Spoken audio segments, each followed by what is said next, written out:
Assalamualaikum, I am Dr. Samia Jamil and I am going to make a video on the part 1 FCPS golden points. Basically इस video में मैं थोड़ा आपको guide करूँगी about books, थोड़ा guide करूँगी कि आपने किस तरह से चीज़ों को लेके चलना है, किस तरह से पढ़ना है, किन चीज़ों का एफसीपीएस पार्ट 1 में ज़्यादा फ़ायदा होता है, किन चीज़ों का कोई फ़ायदा नहीं होता और किस तरह से आपने स्मॉल डिफरेंसेस के थ्रू एमसीक्यू अटैम्प्ट करने हैं। और इसमें मैंने एक अपने जो नोट्स बनाए थे उन्हें कंपाइल करके उस पे एक वीडियो बनाई है, क्योंकि बहुत सी चीज़ें जो होती हैं ना आपकी, वो जब आप एक बुक कंप्लीट कर लेते हो उसके बाद जाके क्लियर हो रही होती हैं स्मॉल डिफरेंसेस, कि आपको लग रहा होता है कि आपने स्टार्ट में भी ये चीज़ पढ़ी है, एंड पे भी पढ़ी है, लेकिन आंसर डिफरेंस है। वो एक स्मॉल सा डिफरेंस होता है एमसीक्यू स्टेटमेंट में या उसकी कोई ऑप्शन में। तो उन डिफरेंसेस पे मैंने ये वीडियो बनाई है, क्योंकि जब मैं पढ़ रही थी तो मैंने नोट्स बनाए थे और उन नोट्स में आपको बेसिकली बहुत से इस तरह के पॉइंट्स क्लियर हो जाएंगे। इसके अलावा जो आप अगर ये वाले नोट्स कर लेते हैं, मैं जितने आज कवर हो जाएंगे उन पे आज वीडियो बना दूँगी, बाकी मैं अपनी नेक्स्ट वीडियो में एक्सप्लेन कर दूँगी। और इन नोट्स से आपका 30 to 40% जो बेसिक पेपर 1 होता है पार्ट 1 का, वो क्लियर हो जाएगा और इजीली क्लियर हो जाएगा 30 to 40%। इसके अलावा आपके बहुत से पॉइंट्स जो हैं वो क्लियर हो जाएंगे, जिनमें स्मॉल डिफरेंसेस होते हैं, स्टेटमेंट्स के होते हैं, तो वो आपके क्लियर हो जाएंगे। और अगर आपको कोई क्वेरी हो, कोई क्वेश्चन हो, तो आप मेरे से कमेंट्स में भी पूछ सकते हैं। मैं आपको गाइड करने की पूरी कोशिश करूँगी। इसके अलावा इफ़ यू वांट कि मैं अपने जो नोट्स हैं उनकी पीडीएफ शेयर करूँ, तो वो भी आप मेरे से कमेंट्स में पूछ सकते हैं, मैं आपको वो भी शेयर कर दूँगी। सो बेसिकली इसमें मैं अपने नोट्स डिस्कस करने जा रही हूँ जो मैंने बनाए थे, जो आपको चीज़ें जाके पेपर के एंड पे क्लियर हो रही होती हैं, तैयारी के एंड पे, उन पे मैंने एक वीडियो बनाई है। ये अगर आप देखेंगे या अगर आप ये पढ़ेंगे तो आपकी बहुत सी चीज़ें जो हैं वो स्टार्ट में ही क्लियर हो जाएंगी। So let's start. हम स्टार्ट करते हैं। जो मैंने नोट्स हैं उनका एक पीडीएफ बनाया है। अच्छा, अब सबसे पहले जो है इसमें इस वाले पॉइंट में हमारे पास ना मैंने विटामिन्स पे एक पेज बनाया है। इससे आपके विटामिन्स क्लियर हो जाएँगे। डिफरेंट एमसीक्यूज़ पेपर में एक-एक एमसीक्यू आता है बेसिकली विटामिन्स पे, या मैक्सिमम 2 आ जाते हैं। तो वो थोड़ा-सा डिफरेंस होता है कि विटामिन्स कौन से विटामिन्स क्या कंट्रोल कर रहे हैं, तो उसका मैंने एक पेज बनाया था अपना नोट्स का, तो मैं वो शेयर कर रही हूँ आपसे। सबसे पहले जो हमारे पास है विटामिन बी 1, इसे हम थायामीन कहते हैं। विटामिन बी 1 का जो एक नाम है ना वो थायामीन है। और इसकी डेफिशिएंसी जो है ना, अगर वो कहे किसी एमसीक्यू में कि कार्डियक फेल्योर किस विटामिन की डेफिशिएंसी कराती है, तो हमेशा आपका आंसर होना चाहिए विटामिन बी 1 जो थायामीन है, इसकी डेफिशिएंसी जो है ये हमारे पास कार्डियक फेल्योर कराती है। उसके बाद जो हमारे पास विटामिन बी 2 है, इसे हम राइबोफ्लेविन भी कहते हैं, इसका दूसरा नाम राइबोफ्लेविन होता है विटामिन बी 2 का जो नाम है। अब थर्ड पे इसमें विटामिन है, ये विटामिन का दूसरा नाम है नायासिन। अब बेसिकली अगर हमें वो कोई स्टेटमेंट दे के which vitamin act as a coenzyme, तो हमने उसका आंसर क्या लगाना है, विटामिन बी 3 या नायासिन, क्योंकि हमारे पास जो नायासिन या विटामिन बी 3 है ये कोएंजाइम के तौर पे काम करता है। इसके अलावा जो हमारे पास विटामिन डेफिशिएंसी डायरिया कराती है, डेमेंशिया कराती है या मेमोरी लॉस कराती है, वो अगर हमारे से विटामिन पूछे तो हमेशा हमने जो ऑप्शन ऑप्ट करनी है वो हमारे पास होनी चाहिए विटामिन बी 3 नायासिन। फिर हमारे पास यहाँ पे विटामिन बी 6 है। विटामिन बी 6 बेसिकली पायरिडॉक्सिन है। पायरिडॉक्सिन है। अब अगर फॉर एग्जांपल वो कहे कि जो हम लेते हैं टीबी ड्रग्स में हम लेते हैं आइसोनायाज़िड। तो आइसोनायाज़िड जो है वो हमारे पास क्या कराता है, जो पेरिफेरल न्यूरोपैथीज़ है ना वो कराता है। तो अगर वो कहे कि हम आइसोनायाज़िड खा रहे हैं, पेरिफेरल न्यूरोपैथीज़ हो गई हैं, तो विच विटामिन इज़ डेफिशिएंट, या हम कौन सा उसे विटामिन देंगे, तो वो हमेशा हमारे पास विटामिन बी 6 होगा। उसके बाद है हमारे पास बी 7। विटामिन बी 7 में हमारे पास जो है ये एएलटी और एएसटी रिक्वायर्ड फॉर एक्शन, मतलब एएलटी और एएसटी को एक्शन करने के लिए विच विटामिन रिक्वायर्ड होता है, तो ये हमारे पास है विटामिन बी 7। अब विटामिन इनमें से एक और चीज़ है कि अगर वो कहे कि कार्ब को डाइजेस्ट होने के लिए कौन सा विटामिन रिक्वायर होता है, तो वो हमेशा आपने याद रखना विटामिन बी 1 होता है। और कहे कि प्रोटीन को डाइजेस्ट करने के लिए कौन सा विटामिन रिक्वायर्ड होता है, तो वो विटामिन बी 2 होता है प्रोटीन को डाइजेस्ट करने के लिए। और अगर वो कहे कि लिपिड्स को डाइजेस्ट करने के लिए कौन सा विटामिन रिक्वायर होता है, तो वो आपने याद रखना है हमेशा बी 7 होगा। बी 7 जो है लिपिड्स को डाइजेस्ट करने के लिए यूज़ होता है। अब ये नीचे विटामिन्स हैं, इसमें कहता है विटामिन डेफिशिएंसी इन पैंक्रियाटाइटिस टाइटस। अब विटामिन डी डेफिशिएंसी होती है, ये एक इम्पॉर्टेंट चीज़ है रिमेंबर याद रखने के लिए, क्योंकि ये एमसीक्यू बहुत रिपीट होता है कि which vitamin deficiency causes the pancreatitis is the vitamin D. Next वो कहते हैं एंटीऑक्सीडेंट प्रॉपर्टीज़ जो होती हैं वो किस में होती हैं, तो ये याद रखना है आपने, विटामिन ई में होती हैं। एंटीऑक्सीडेंट प्रॉपर्टीज़ किस में होती हैं, विटामिन ई में। उसके बाद कहता है कि विटामिन के डेफिशिएंसी लीड टू, अब ये मैंने बेसिकली निमोनिक के तौर पे इसे याद किया था कि 1972, लेकिन जो है ना विटामिन के डेफिशिएंसी ये लीड टू करती है फैक्टर 10 डेफिशिएंसी को, फैक्टर 9 डेफिशिएंसी को, फैक्टर 7 डेफिशिएंसी को और फैक्टर 2 डेफिशिएंसी को। तो मैंने इसका ओवरऑल जो निमोनिक बनाया था याद रखने के लिए वो था 1972। तो विटामिन के डेफिशिएंसी लीड करती है 1972 डेफिशिएंसी को। ये चारों इसमें फैक्टर आ रहे हैं।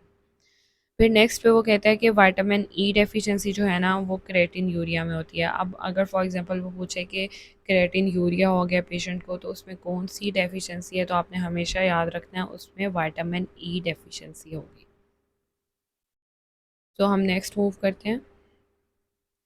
अच्छा, अब ये भी एक इम्पॉर्टेंट पेज था याद रखने के लिए, क्योंकि ये एमसीक्यू मेरा लास्ट तक क्लियर नहीं हुआ था कि वो कब कहता है कि बैरो रिसेप्टर इसका आंसर है एक एमसीक्यू का, या सीएनएस इस्कीमिक रिस्पॉन्स है। बेसिकली वो इसमें एमसीक्यूज इस तरह से देता है कि एक पर्सन है वो ड्राउजी है और वो शॉक की स्टेट में आया है ईआर में, तो सबसे पहले कौन सा मैकेनिज्म एक्टिव होगा जो उसका बीपी जो है वो कंट्रोल करेगा। अगर फॉर एग्जांपल एमसीक्यू स्टेटमेंट में वो कहता है कि पेशेंट जो है वो स्टेट ऑफ शॉक में है और fastest mechanism of BP change कौन सा है, तो आपने हमेशा जो ऑप्शन ऑप्ट करनी है वो बैरो रिसेप्टर होनी चाहिए। मतलब इनकी स्टेटमेंट बहुत मिलती जुलती होगी, ये दोनों की वर्ड्स हैं याद रखने के लिए कि स्टेट ऑफ शॉक कह रहा है वो, साथ में कह रहा है fastest mechanism of BP change, fastest, तो वो हमेशा बैरो रिसेप्टर होगा। अब सेम वो एमसीक्यू देता है वो, लेकिन वो उसमें कहता है कि पेशेंट ड्राउजी है लेकिन वो शॉक का वर्ड यूज़ नहीं करता, और कहता है कि उसका बीपी चेंज होने का मैकेनिज़्म क्या होगा, और साथ में बीपी वो मेंशन कर देता है 80/50। मतलब जहाँ पे आपने देख लिया ना कि बीपी उसने मेंशन कर दिया और बीपी 80/50 है या बीपी लेस देन 60 है, आपने फ़ौरन सीएनएस इस्कीमिक रिस्पांस वाली ऑप्शन जो है ये आप कर लेनी है। अब ये दोनों सेम स्टेट के साथ एमसीक्यूज आते हैं, लेकिन अगर फॉर एग्जांपल फास्टेस्ट मैकेनिज्म पूछेगा तो आपने बैरो रिसेप्टर पे जाना है, शॉक मेंशन कर देगा तो बैरो रिसेप्टर पे जाना है कि बीपी कौन मेंटेन करेगा, बैरो रिसेप्टर। लेकिन अगर वो बीपी मेंशन कर देगा लेस देन 60 है या 80/50 है, तो आपने हमेशा सीएनएस इस्कीमिक रिस्पांस वाली ऑप्शन ऑप्ट करनी है। नेक्स्ट पे जाते हैं। नेक्स्ट में कह रहा है मोस्ट कॉमन कार्डियक एनोमली इन टर्नर। अब जो हमारे पास टर्नर होता है वो एक्सओ होता है। टर्नर में बेसिकली एक्सओ में एक एक्स डेफिशिएंट होता है। इसमें जो कार्डियक एनोमली आती है ना, इनका एमसीक्यू वो पूछता है, इसमें होता है बाइकस्फर्ड एओर्टिक वॉल की एनोमली हो सकती है, कोआक्टेशन ऑफ एओर्टा, मोस्टली यही होता है ऑप्शन में, कोआक्टेशन ऑफ एओर्टा। इसके अलावा माइट्रल वाल्व प्रोलैप्स कर जाता है। ये सारे फीचर हैं टर्नर सिंड्रोम के। उसके बाद नेक्स्ट एमसीक्यू बहुत इंपॉर्टेंट है, ये सारे मोस्टली रिपीटेड एमसीक्यूज हैं जिनके मैंने नोट्स बनाए थे। इनमें से 30 to 40% पेपर आपका इजीली कवर हो जाता है। उसके बाद कहता है एस्पिरिन इनहिबिट करता है थ्रोम्बोक्सिन A2 को। ये आपने हमेशा याद रखना है कि एस्पिरिन किसे इनहिबिट करता है, थ्रोम्बोक्सिन A2 को। आगे एक एमसीक्यू है, ये डिफरेंट स्टेटमेंट्स के साथ आता है विद अ स्मॉल डिफरेंस। इसमें है मेस्थीनिया ग्रेविस। अगर फॉर एग्जांपल वो कहे कि मेस्थीनिया ग्रेविस के लिए हमने इनिशियल टेस्ट कौन सा कराना है, तो आपने याद रखना है कि इनिशियल टेस्ट का नाम लेगा तो टेंसिलॉन टेस्ट है या एड्रोफोनियम है। मतलब टेंसिलॉन टेस्ट या एड्रोफोनियम जो है ये इनिशियल है। अगर वो पूछे मेस्थीनिया ग्रेविस जो है इसका डायग्नोस्टिक टेस्ट कौन सा है, तो हमने कराना है एसिटाइलकोलिन एंटीबॉडी टेस्ट। और अगर वो सेम स्टेटमेंट के साथ पूछते हैं एंड पे कि मेस्थीनिया ग्रेविस है और कंफर्मेटरी टेस्ट कौन सा है, तो ईजीएम इसका जो है ये कंफर्मेटरी टेस्ट है। ये इंपॉर्टेंट डिफरेंस है मेस्थीनिया ग्रेविस को याद रखने के लिए कि इनिशियल टेस्ट एंसिलॉन है, डायग्नोस्टिक टेस्ट एसिटाइलकोलिन एंटीबॉडी है, और कंफर्मेटरी टेस्ट जो है ये हमारे पास ईजीएम है इसका।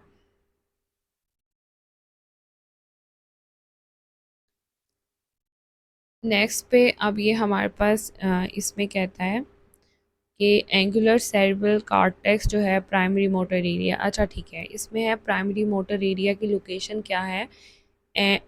एक ग्रैनुलर सेरेब्रल कॉर्टेक्स जो है ये हमारे पास प्राइमरी मोटर एरिया की लोकेशन है।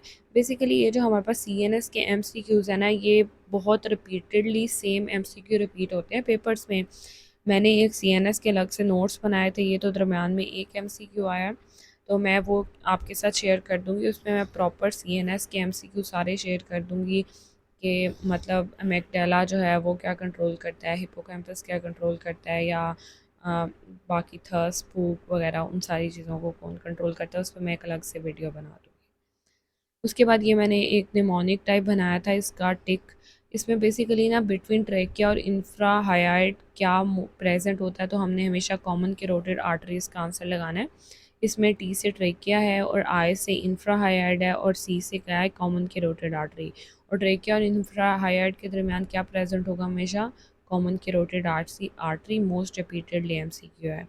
और ये भी केबर्गोलिन है। केबर्गोलिन क्या है, D2 एगोनिस्ट है। ये भी बहुत एमसीक्यू रिपीट होता है।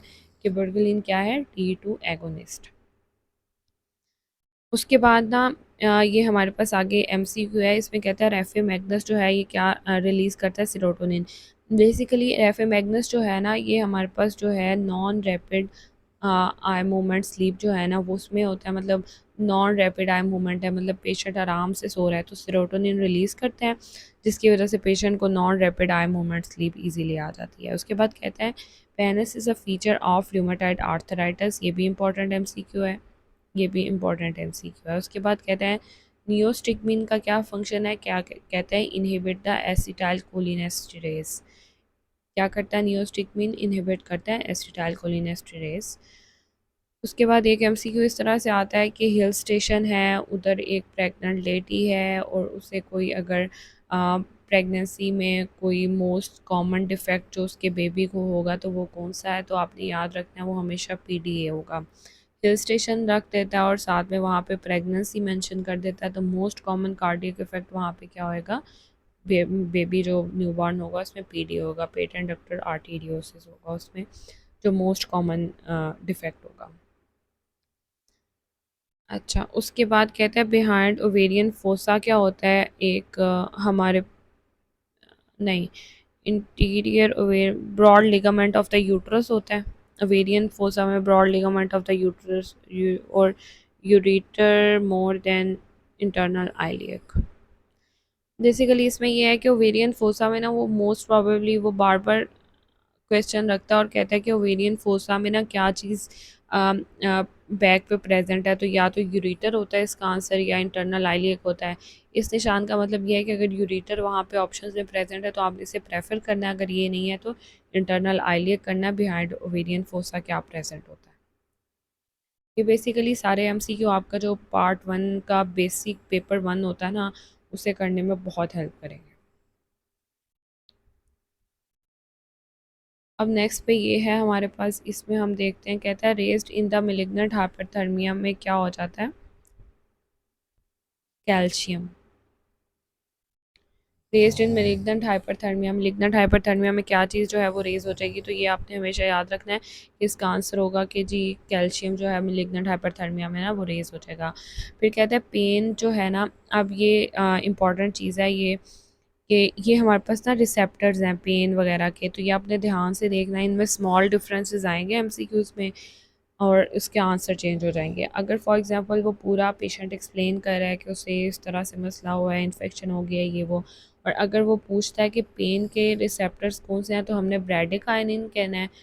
अगर फर्स्ट पे प्रेफरेंस देनी है ब्रेडिकाइनिन को, नहीं तो प्रोस्टाग्लैंडिन्स हो गए। पेन के जो रिसेप्टर्स हैं वो कौन से हैं, ब्रेडिकाइनिन फर्स्ट पे है और सेकंड पे प्रोस्टाग्लैंडिन्स है। अगर वो कहे कि फ़ीवर है, फ़ीवर में इंटरल्यूकिन 1 और टीएनएफ दोनों इन्वॉल्व होते हैं, लेकिन अगर वो ऑप्शंस में दोनों हैं तो आपने इंटरल्यूकिन 1 को प्रेफर करना है टीएनएफ पे। ये चीज़ें जाके आपके बहुत एंड पे एमसीक्यू पेपर के क्लियर होती हैं, जो मैं आपको स्टार्ट में एक्सप्लेन कर रही हूँ कि पेन का अगर ब्रेडिकाइनिन के ऑप्शन नहीं है तो प्रोस्टाग्लैंडिन आंसर ठीक है, लेकिन अगर ब्रेडिकाइनिन है तो ब्रेडिकाइनिन हमेशा फर्स्ट प्रेफरेंस होगी पेन मीडिएटर्स की, pain receptor pain pain sorry pain mediators की। उसके अलावा जो फ़ीवर के मीडिएटर्स हैं इंटरल्यूकिन 1 और टीएनएफ में से इंटरल्यूकिन 1 को प्रेफर करना है टीएनएफ पे। उसके बाद कहते हैं इनिशिएशन ऑफ फॉर इन्फ्लेमेशन कौन कराता है, तो वो हिस्टामिन है। मतलब इनिशियल इन्फ्लेमेटरी जो हैं वो हिस्टामिन्स हो गए, और जो लेट फॉर इन्फ्लेमेशन होंगे ना वो प्रोस्टाग्लैंडिन्स या लिकोट्राइन्स हो गए। ये इंपॉर्टेंट डिफरेंस है याद रखने के लिए। ये एक बहुत इंपॉर्टेंट एमसीक्यू है, इनमें से एक या दो एमसीक्यू तो पेपर में मस्ट आता है कि उसके मीडिएटर्स कौन है पेन के, इनिशियल फॉर इन्फ्लेमेशन कौन है, लेट फॉर इन्फ्लेमेशन कौन है, फीवर्स के कौन है। नेक्स्ट एमसीक्यू में कहते हैं plasma protein give osmotic pressure of 25 mmHg। ये भी एक एमसीक्यू है, रट्टा एमसीक्यू है, इसे याद कर लें कि plasma protein give the osmotic pressure of 25 mmHg। Turner most common जो है कोआक्टेशन ऑफ द एओर्टा आती है, ये पहले भी एमसीक्यू हुआ है, उसमें मैंने ज़्यादा टर्नर के कार्डियक एनोमलीज बता दी थी, लेकिन अगर मोस्टली आपने कौन से प्रेफर करनी है, कोआक्टेशन ऑफ द एओर्टा।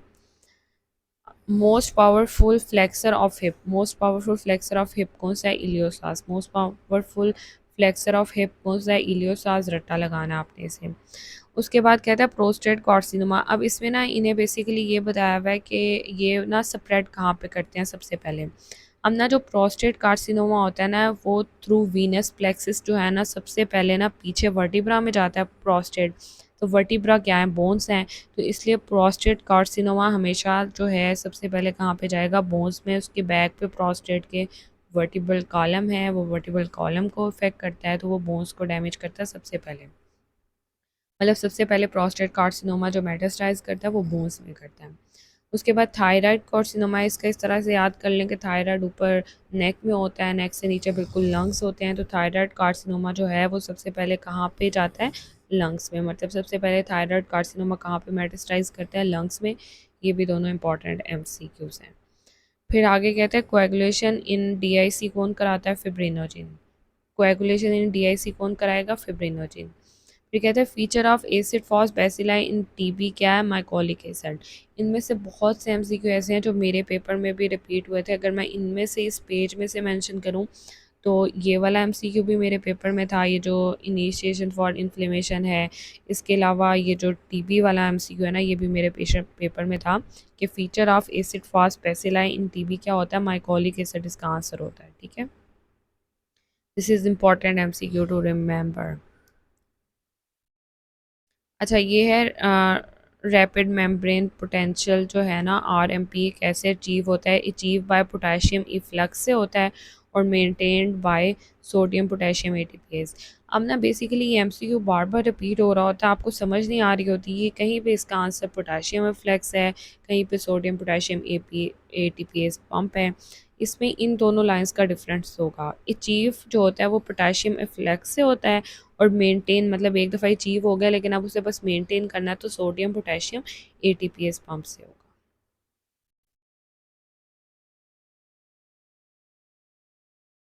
उसके बाद ये हमारे पास नेक्स्ट पेज है, इसमें ये जो सबसे ऊपर वाला एमसीक्यू है बहुत इंपॉर्टेंट है, बहुत दफ़ा रिपीट होता है। ओरोफरेंजियल सीए जो है ना वो ह्यूमन पेपिलोमा वायरस कराता है, और नेजोफरेंजियल सीए एप्स्टॉन बार वायरस कराता है। इन्हें भी रट्टा लगाना पड़ेगा कि नेजोफरेंजियल सीए कौन कराता है, एप्स्टॉन बार वायरस। और जो हमारे पास ओरोफरेंजियल सीए वो कौन कराता है, ह्यूमन पेपिलोमा वायरस।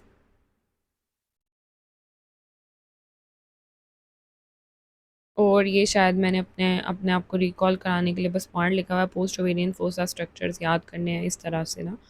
अच्छा, maxillary sinus open into sphenoethmoidal sinus. Maxillary sinus कहाँ पे ओपन होती है, स्फीनो एथमॉइडल साइनस में। This is important to remember. उसके बाद कहते हैं जो एट्रोपिन है वो उसके आगे ऑप्शंस होंगे, उसमें से हमेशा आपने जो इसमें ऑप्शंस हैं पेपर में यही ऑप्ट करनी है। एट्रोपिन जो है वो कौन क्या कराता है, कंपिटेटिव इंटेगोनिस्ट है। कॉर्नियल एडिमा हो गया मतलब, तो इंजरी टू द एंडोथीलियम होगी। अब इसमें आपने इंपॉर्टेंट टू रिमेंबर दिस है कि कॉर्नियल एडिमा है ना, तो यहाँ से याद रख लें कि एडिमा में भी डी आ रहा है, एंडोथीलियम में भी डी आ रहा है, क्योंकि यहाँ पे मोस्टली उसने ऑप्शन में दिया होता है इंजरी टू द एपिथीलियम, तो आप पेपर में कंफ्यूज हो जाते हो फिर कि एपिथीलियम था या एंडोथीलियम था। बहुत स्मॉल सा डिफरेंस होता है, मतलब हमारे कॉन्सेप्ट उतने क्लियर नहीं होते, हमने उतनी डिटेल में एनाटमी नहीं पढ़ी होती, तो इसलिए आपने इस तरह से याद रखना है कि कॉर्नियल एडिमा में भी डी आता है, तो इसमें भी डी आता है, तो ये एंडोथीलियम की इंजरी की वजह से कॉर्नियल एडिमा होता है। फिर वो एक एमसीक्यू पूछता है कि मैराथन रनर है तो उसमें कौन से चेंजेस आएंगी। अब बेसिकली मैराथन रनर का एक और एमसीक्यू आता है, उसमें आपने हमेशा लगाना है कि स्ट्रोक वॉल्यूम जो होता है ना वो इनका इंक्रीज़ हो जाता है।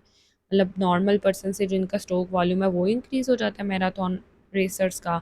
और इसके अलावा इनमें अगर फॉर एग्जांपल वो रेस कर रहे हैं तो ऑब्वियसली ये होगा कि ग्लूकोज डेफिशिएंट हो जाएंगे। तो ग्लूकोज डेफिशिएंट होने की वजह से इंसुलिन जो है वो कम बनेगा, लेकिन ग्लूकागोन जो है वो चाह रहा होगा कि उसके पास ग्लूकोज ज़्यादा है तो वो ज़्यादा हो जाएगा। तो मैराथन रनर में क्या होगा कि इंसुलिन कम होगा, ग्लूकागोन जो है वो ज़्यादा हो जाएगा। इसके अलावा इनका जो स्ट्रोक वॉल्यूम होता है वो ज़्यादा हुआ हुआ होता है। फेशियल जो है ऑक्यूलोमोटर फेशियल नर्व है। ऑक्यूलोमोटर नर्व जो है वो फेशियल नर्व के साथ होती है। बेसिकली मुझे एमसीक्यू का खुद याद नहीं आ रहा कि मैंने क्या लिखा हुआ है, मतलब क्या कॉन्सेप्ट था। नेक्स्ट पे चलते हैं। कहते हैं supporting cell of the CNS जो है वो एस्ट्रोसाइट्स हैं। अगर वो पूछे कि स्पोर्टिंग सेल ऑफ सीएनएस कौन से हैं तो याद रखना है हमेशा एस्ट्रोसाइट्स होंगे। इनहिबिट अगर वो कहेगा कि जो इसकी वो कराते हैं फर्दर, अगर नए सेल बनाने हैं, रीजनरेशन कराते हैं, तो वो भी एस्ट्रोसाइट्स कराएंगे। लेकिन वो कहेगा कि इनहिबिटर्स ऑफ रीजनरेशन कौन से हैं तो वो ओलिगोडेंड्रोसाइट्स होते हैं। ये आपने याद रखना है कि जो हमारे पास रीजनरेशन करा रहे होते हैं ना सीएनएस में वो एस्ट्रोसाइट्स होते हैं, और जो हमारे पास इनहिबिशन करा रहे होते हैं वो ओलिगोडेंड्रोसाइट्स होते हैं। इसके बाद ये है कि लिवर बायोप्सी जो है इसकी लोकेशन क्या होती है। इसकी लोकेशन होती है 7th-8th intercostal space mid axillary line. 7th या 8th intercostal space mid axillary line हमारे पास लिवर बायोप्सी की जगह होती है। मोस्ट रिपीटेड एमसीक्यू है। उसके बाद ये सारे हमारे पास जो नीचे है ना, ये सारे हमारे पास लिवर के एमसीक्यू हैं। ये स्मॉल डिफरेंसेस से आते हैं क्योंकि हमारी बेसिकली फार्मा भी इतनी क्लियर नहीं होती कि हमें हर चीज़ का पता हो। तो हमें कुछ ना कुछ चीज़ों में जो है वो रट्टा लगाना पड़ता है कि किस चीज़ में क्या यूज़ हो रहा है। अब सबसे पहले ये कहता है drug pre operatively in liver disease में जो हम देते हैं ना वो हमेशा याद रखना है फेंटेनाइल देंगे। Drug pre operative in liver disease कौन सी होगी? फेंटेनाइल होगी। फिर अगर वो पूछे drug safe in the liver decomposition तो ऑक्सेसिपाम होगी या लोरेसिपाम होगी। फर्स्ट पे अगर ऑप्शन ऑक्सेसिपाम का है तो आपने यही लगाना, नहीं तो लोरेसिपाम लगा देना है। फिर कह रहा है cause of the grade 4 hepatic encephalopathy, मतलब ग्रेड 4 हेपेटिक एंसेफ्लोपैथी कौन कराएगा? पैरासीटामोल। फिर कहते हैं हेपेटिक एंसेफ्लोपैथी को वर्सन कौन करेगा? तो डायूरेटिक। ये स्मॉल डिफरेंसेस के साथ ये एमसीक्यूज हैं जिसकी वजह से इनके आंसर चेंज हो रहे हैं। इन्हें अच्छी तरह याद कर लें। लिवर का एक आधा एमसीक्यू इसमें से आ जाता है, और मोस्टली इनमें से जो फर्स्ट दो हैं फेंटेनाइल और ऑक्सेसिपाम वाला ये आता है।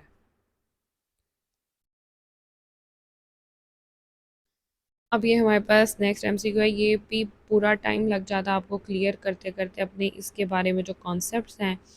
अब इसमें याद रखना आपने जो अकोमोडेशन रिफ्लेक्स है ना आई का, वो कौन कंट्रोल करता है? Cerebral cortex.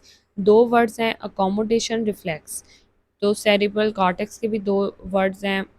तो इसमें अकोमोडेशन रिफ्लेक्स कौन करेगा कंट्रोल? Cerebral cortex. लेकिन अगर वो खाली अकोमोडेशन की बात करे तो वो मिड ब्रेन कंट्रोल कर रहा होता है।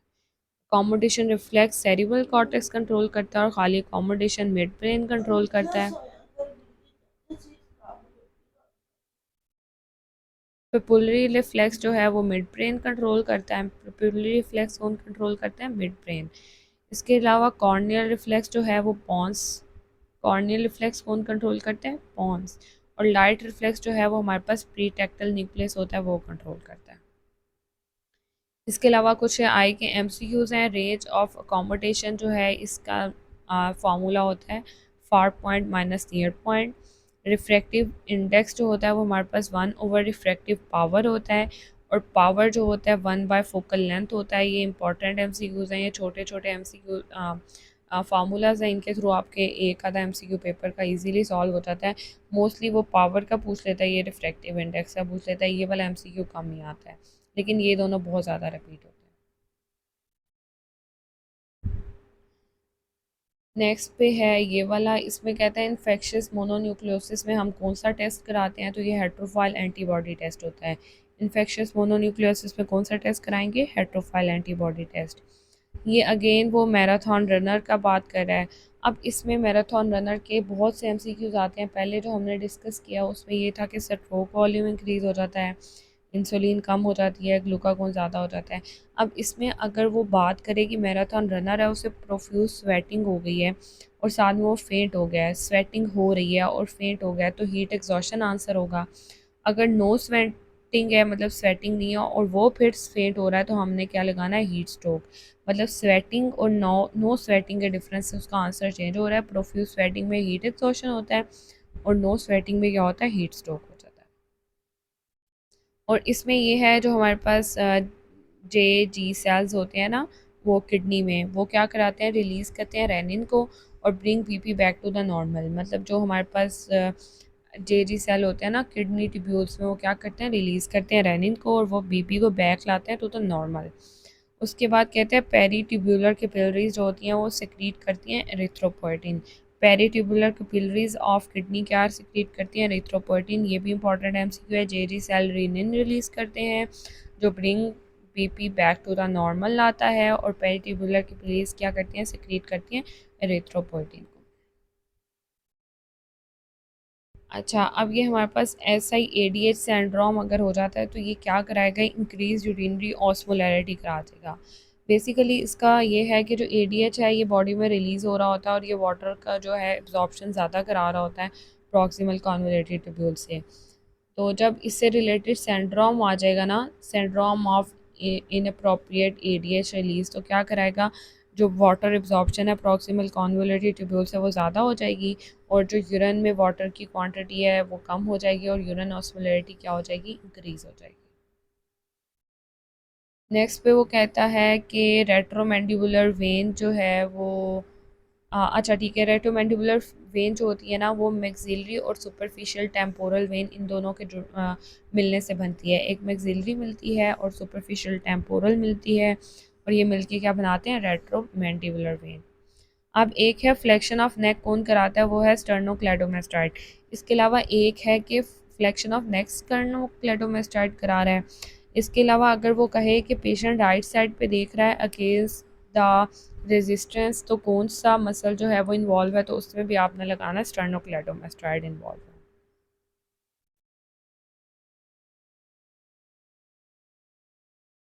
ये बेसिकली ऑक्यूलोमोटर नर्व का लिखा हुआ है मैंने कि यह क्या कराता है, लेकिन इसका निमोनिक एंड पे मैंने चेंज कर दिया था, इसलिए हम इस एमसी को स्किप करें, ये मैं आपको आगे बता दूंगी ये एमसी।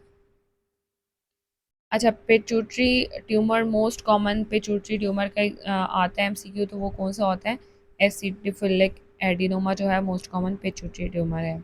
अगर वो कहे कि सैंड ग्रे अपीयरेंस है, तो वो किस में होती है, ब्रेस्ट सीए में। सैंड ग्रे अपीयरेंस याद रख लें आप, किस में होती है, ब्रेस्ट सीए में।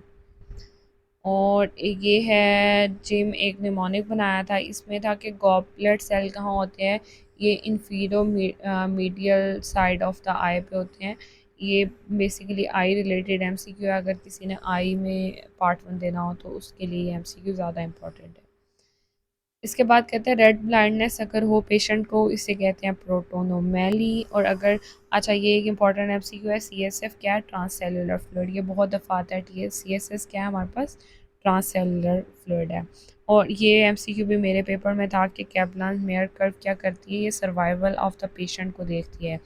कैप्लान मेयर कर्व क्या कंट्रोल करती है, सर्वाइवल ऑफ पेशेंट को। मतलब बेसिकली ये कर्व है जो देख रही होती है पेशेंट का इस ड्रग पे सर्वाइवल कितना हो रहा है या अगर हमने ड्रग चेंज किया है तो कितना हो रहा है। और ये एमसीक्यू भी हमने पहले पढ़ लिया है कि अकोमोडेशन रिफ्लेक्स को कौन कंट्रोल करता है, सेरेब्रल कॉर्टेक्स। और अगर वो खाली अकोमोडेशन का पूछे तो वो आपने याद रखना है कि मिड ब्रेन कंट्रोल करता है। उसके बाद नीचे है ये एमसीक्यू है, ये बहुत इंपॉर्टेंट एमसीक्यू है। ये बेसिकली कहता है क्रोनिक विलस सैम्पलिंग जो हम कर सकते हैं वो किस वीक पे कर सकते हैं, वो होती है हमारे पास बेसिकली 10 to 12 वीक पे। ओवरऑल हम इसे 11 वीक लेते हैं। और जो एमनियोसेंटेसिस है वो 14 to 20 वीक्स पे होती है। एवरेज अगर हम इसका निकालें तो 15 वीक आ जाता है। और अगर वो कहे कि कार्डियोसेंटेसिस, ये दोनों था, कोरियानिक विलस सैम्पलिंग और एमनियोसेंटेसिस। और अगर वो कार्डियोसेंटेसिस की बात करें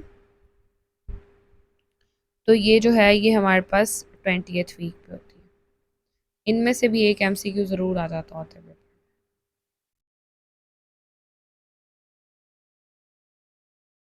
नेक्स्ट पे ये है, इसमें अब क्या कहता है कि tongue deviate toward the defective nerve side. अगर वो फॉर एग्जांपल कह रहा है ना कि इसमें ना थोड़ा डिफरेंस है। अगर फॉर एग्जांपल जा राइट साइड पे मूव कर रहा है ना, लेकिन नर्व हमेशा लेफ़्ट साइड की इन्वॉल्व होगी। लेकिन अगर वो खाली टंग की बात करें ना, तो हमेशा सेम साइड की इन्वॉल्व होगी। अगर वो कह रहा है ना कि टंग राइट साइड पे मूव कर गया है, तो राइट हाइपोग्लॉसल नर्व की इंजरी होगी। और अगर वो कहेगा कि टंग जो है वो लेफ़्ट साइड पे मूव कर गया है, तो आपने याद रखना है लेफ़्ट हाइपोग्लॉसल जो है उसकी इंजरी होगी।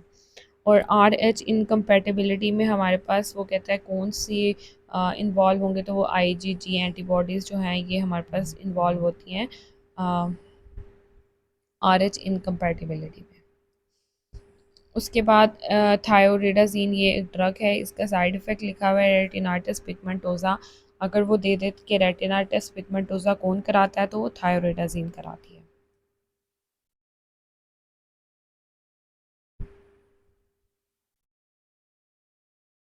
अच्छा ठीक है, इसमें अब नेक्स्ट दे रहा है कि अगर फॉर एग्जांपल पेशेंट को एस्पिरिन टॉक्सिसिटी हो गई है, तो उसे हम क्या देंगे, तो आपने ऑप्शन में से चूज़ करना है बाइकार्बोनेट। एस्पिरिन टॉक्सिसिटी में हम क्या देते हैं पेशेंट को, बाइकार्बोनेट। अच्छा आगे है ओबीज प्रेग्नेंट लेडी है और जॉन्डस हो गया, तो हमने किस चीज़ की एवेलुएशन करानी है, जीजीटी का टेस्ट कराएंगे। ओबीज प्रेग्नेंट लेडी है और जॉन्डस हो रहा है, तो हमने क्या कराना है, जीजीजी का टेस्ट कराना है। अब ये हमारे पास वो कार्डियक के पार्ट को करने के लिए निमोनिक्स हैं। ये है अर्ली, जो हमारे पास अर्ली इसका निमोनिक है बेसिकली अर्ली आर पार। जो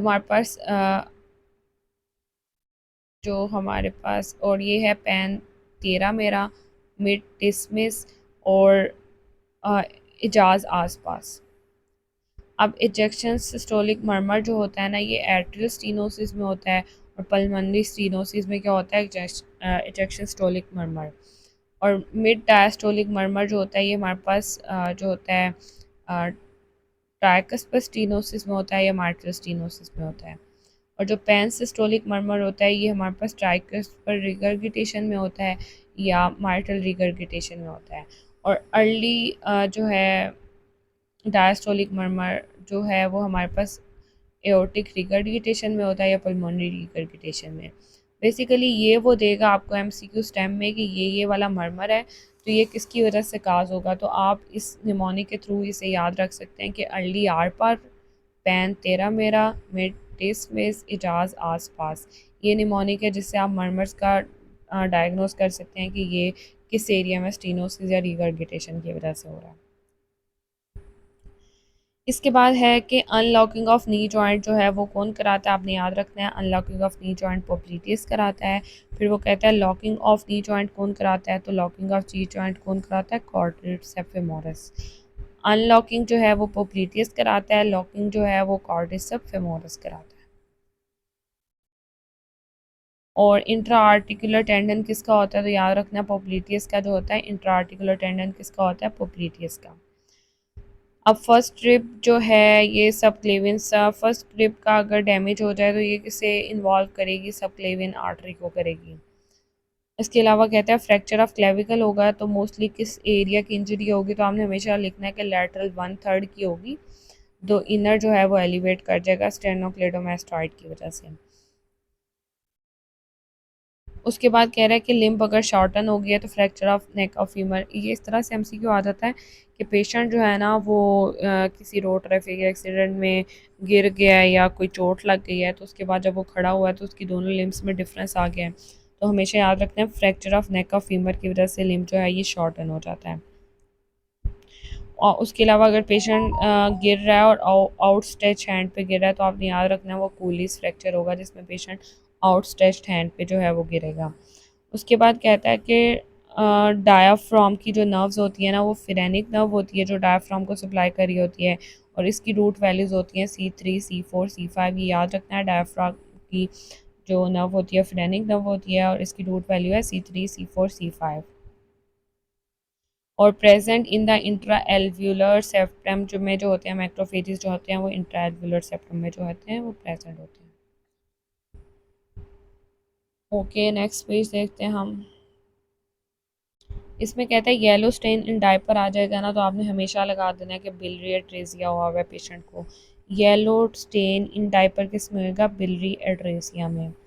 उसके अलावा है पाइप फैक्ट्री में काम कर रहा है, विनाइल क्लोराइड वहाँ पे यूज़ हो रहा है, तो कौन सा कार्सिनोमा मोस्ट कॉमन होगा?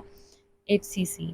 विनाइल क्लोराइड या विनाइल क्लोराइड अगर वहाँ पे मोस्टली यूज़ हो रहा है तो कौन सा कार्सिनोमा इंपॉर्टेंट है? HCC।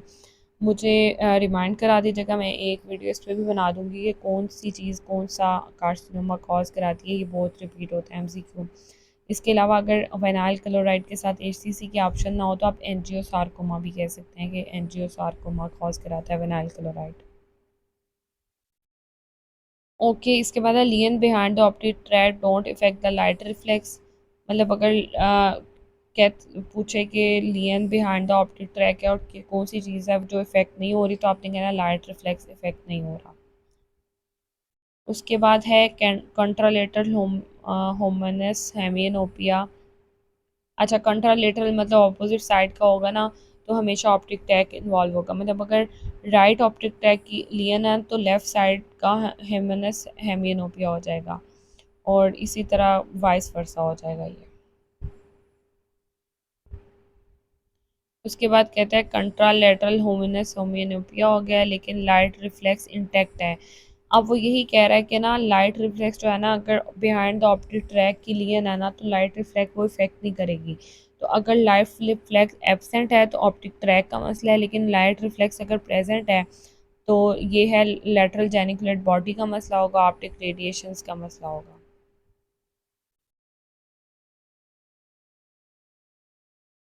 ये थोड़े MCQs अभी भी मुझे कंफ्यूजिंग है, ये मैं आपको क्लियर करके फिर दोनों बता दूंगी।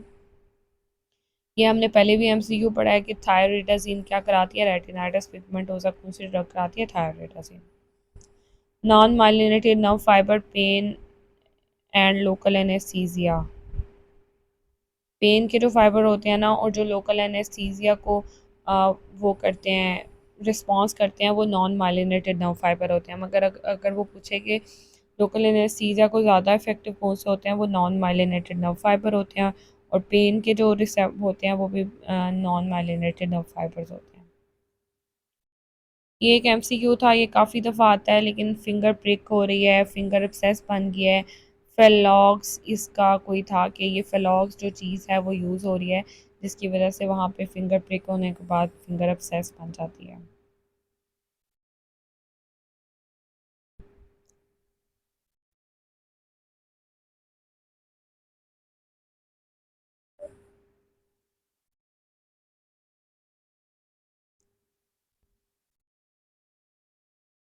ये वाले MCQs थोड़े क्लियर नहीं थे मुझे खुद भी, ये मैं आपको क्लियर करके फिर अपनी नेक्स्ट वीडियो में एक्सप्लेन कर दूँगी।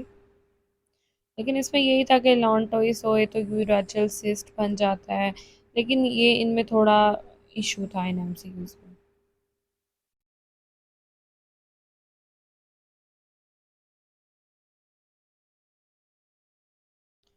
अब इसमें ये है, इसमें ना अब ये MCQ मेरे पेपर में भी आया हुआ था। इसमें कहता है कि प्रोटोप्लाज्मिक एस्ट्रोसाइट्स जो होते हैं ना, मल्टीपल साइटोप्लाज्मिक प्रोसेसेस होते हैं इनके।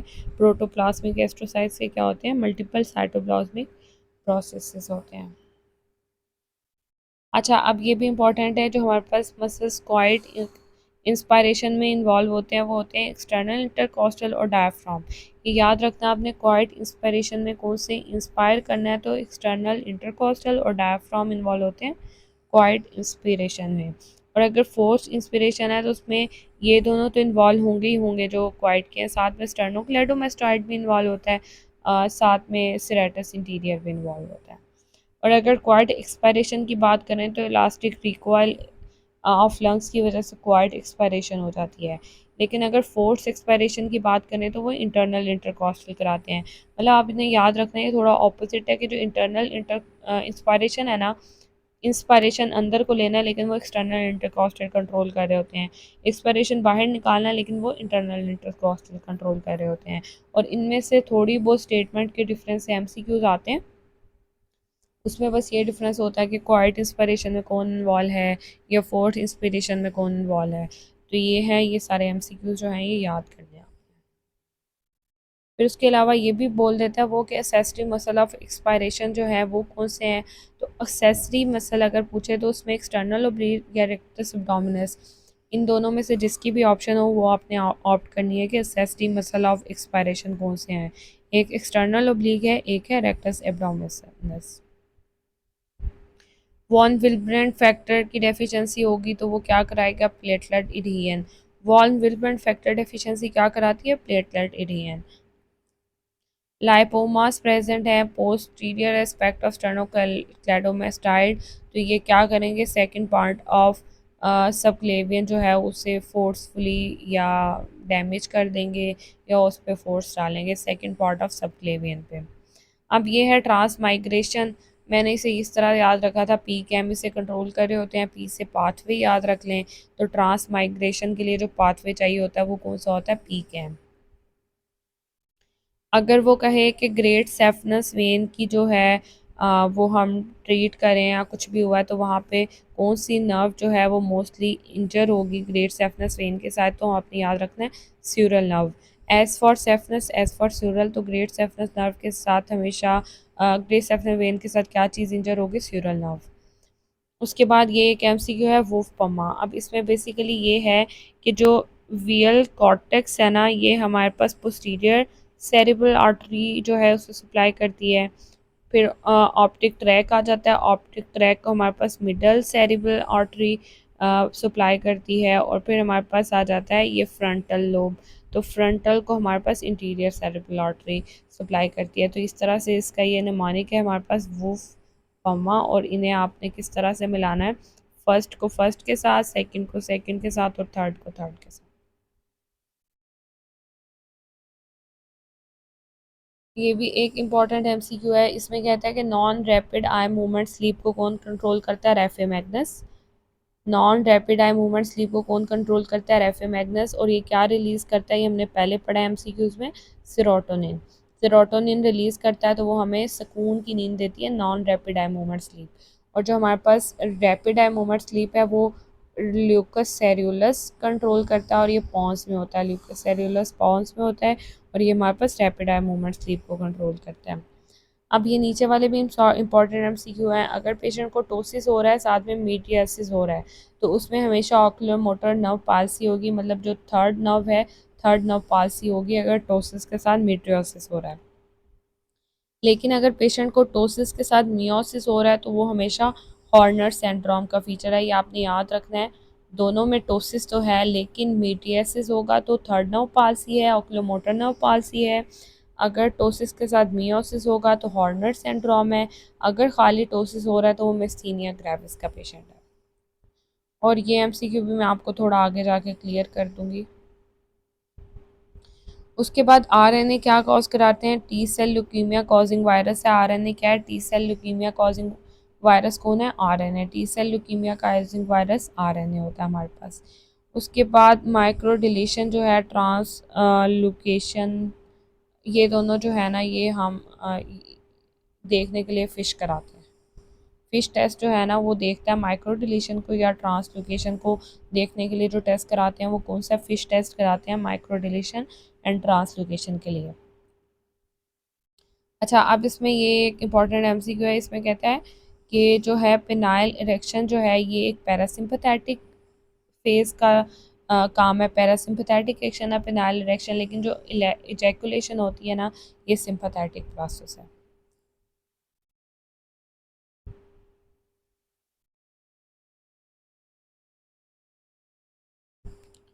टीएसएच जो है वो किसके थ्रू एक्ट करता है, साइक्लिक एएमपी के थ्रू एक्ट करता है टीएसएच।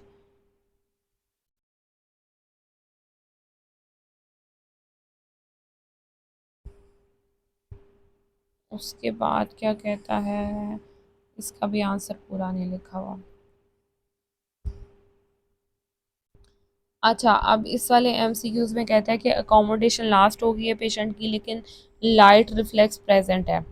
तो उसमें क्या है, प्रेस बायोपी है। ये जब पेशेंट बूढ़ा हो जाता है या ओल्ड एज का हो जाता है ना तो उसमें आई साइट तो वीक हो जाती है, लेकिन मतलब अकोमोडेशन लॉस्ट होना शुरू हो जाती है, लेकिन लाइट रिफ्लेक्स ठीक रहता है, तो उसे क्या कहते हैं, प्रेस बायोपिया। फिर कहता है loss of the light reflex intact है, और लॉस ऑफ लाइट रिफ्लेक्स है और इंटैक्ट है अकोमोडेशन। तो मैंने पहले भी एक एमसीक्यू आया था जहाँ पे आई के सारे थे कि जो है लाइट रिफ्लेक्स वो कौन कंट्रोल कर रहा होता है, प्री टेक्टल एरिया। तो लॉस हो गया लाइट रिफ्लेक्स का तो प्री टेक्टल एरिया जो है उसकी लियन हो जाएगी।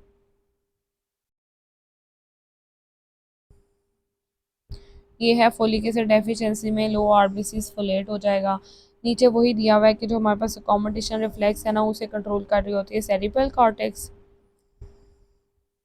और जो खाली अकोमोडेशन है उसे मिड ब्रेन कंट्रोल कर रहा होता है, और कॉर्नियल रिफ्लेक्स को पॉन्स कर रहा होता है। ये हमने पहले पढ़ लिया है। अच्छा, एक ही एमसीक्यू इस तरह से आता है, एएलपी भी पेशेंट का रेस है, जीजीटी भी रेस है, तो फिर उसका क्या मसला होगा। तो हमने उसका हमेशा लगाना है कि एक्स्ट्रा हेपेटिक कोलिस्टेसिस होगी उससे, बाइल डक्ट ऑब्स्ट्रक्शन की वजह से।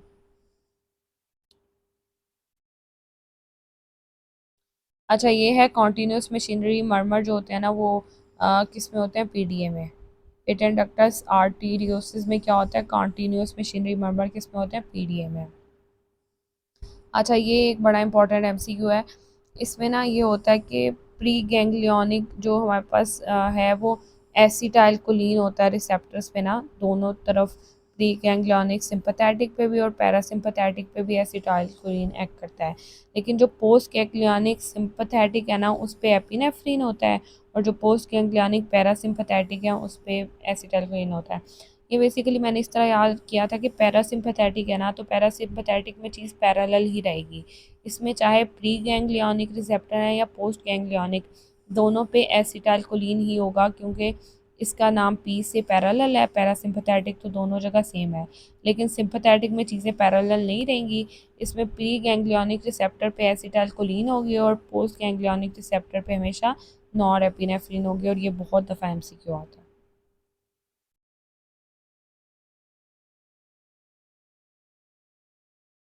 उसके अलावा जो पैरासिम्पैथेटिक रिसेप्टर हैं वो मस्करेनिक और निकोटिनिक हैं। सिंपैथेटिक अल्फा और बीटा रिसेप्टर्स होते हैं हमारे पास।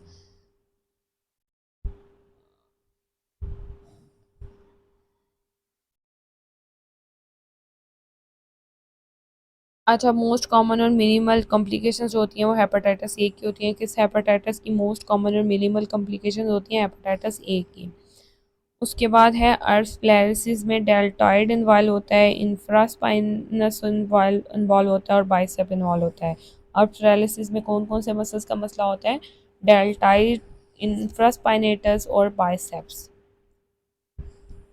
कॉर्नियल ओपेसिटी हो रही है तो कौन सी ड्रग दे रहे हैं, क्लोरोक्वीन। याद रखना हमने, क्लोरोक्विनिन जो है कॉर्नियल ओपेसिटी कराती है, और क्लोरप्रोमाजीन भी लेंस ओपेक करा देती है, क्लोरप्रोमाजीन। और ये फिर वही है, रेटिनाइटिस पिगमेंटोसा थायरॉइडाजीन करा रही है हमारे पास।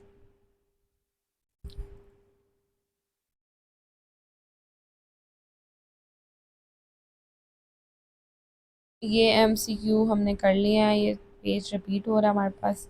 अच्छा, ये वाला एमसीक्यूज भी इंपॉर्टेंट है। इसमें है सिंपैथेटिक स्टिमुलेशन क्या कराती है, पैरासिम्पैथेटिक स्टिमुलेशन क्या कराती है। अब सिंपैथेटिक स्टिमुलेशन जो है ना बाकी बॉडी वेसल्स में वेजोकंस्ट्रिक्शन कराती है, साथ में टैकीकार्डिया कराती है, और आइज़ में ये मीट्रियसिस कराती है, मतलब डायलेटेशन कराती है, डायलेट करती है सिली मसल को, और जो फार वेन के लिए कंट्रोल होते हैं।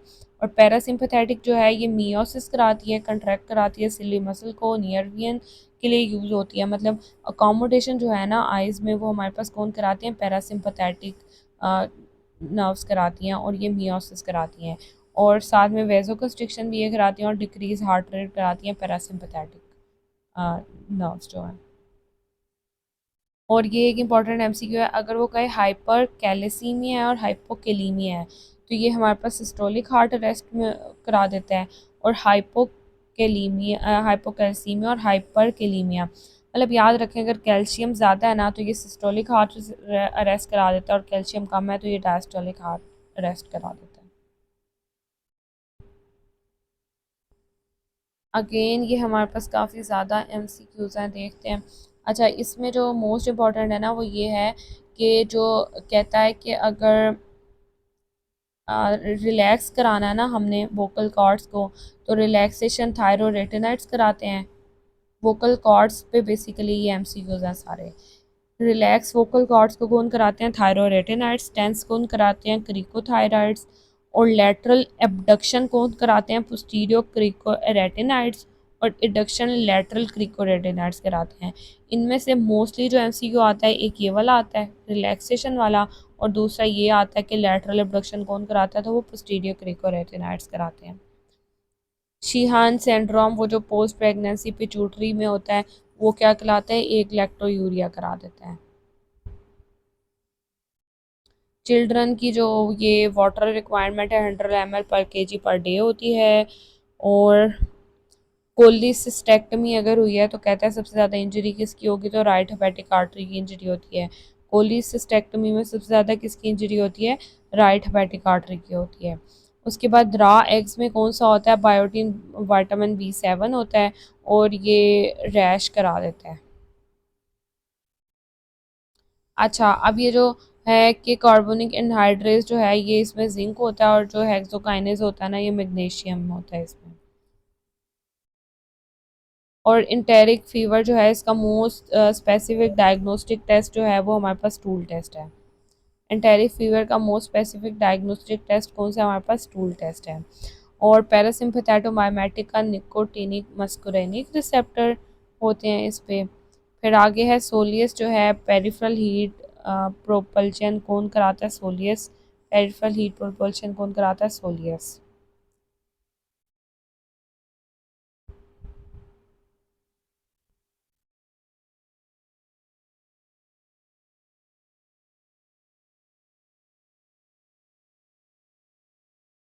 मीबियासिस जो है वो कौन से एरिया को ज़्यादातर इन्वॉल्व करती है, सीकम को। Thank you so much for watching my video. और I will try in my next video कि मैं बाकी के जो नोट्स हैं वो भी कवर करूँ। आई गेस ये भी 1/3 ऑफ माई नोट्स कवर हुए हैं। अभी मुझे इसमें मज़ीद 2 वीडियोस बनानी पड़ेंगी जिसमें मैं अपने टोटल नोट्स कवर कर दूँगी। एंड फॉर श्योर अगर आप अपने पेपर की तैयारी के स्टार्ट में इन वीडियोज़ को देखेंगे तो ये आपके लिए बहुत बेनिफिशियल होंगी और ये आपका पेपर 30 to 40% तक कवर कराएंगी। Thank you so much. अल्लाह हाफिज़।